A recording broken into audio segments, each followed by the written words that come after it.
Sveikos mergelės. Taigi, kas palanku jums šią savaitę? Na, be baliavojimo ir gimtadienio šventimo reikėtų atkreipti dėmesį į vyresnius žmones.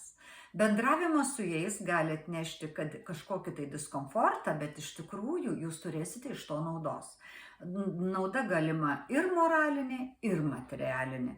Todėl tikrai nebijokite aplankyti ar senus giminaičius, ar šiaip šeimos narius vyresnius ir suteikite jam džiaugsmus su savo bendravimu ir pasimkite tą energetinę naudą, kuri jums nusimato. Na, pradėti naujus darbus šią savaitę nėra labai palanku, nebent išsikuopti namus, senas šiukšles, senus kampelius išsivalyti.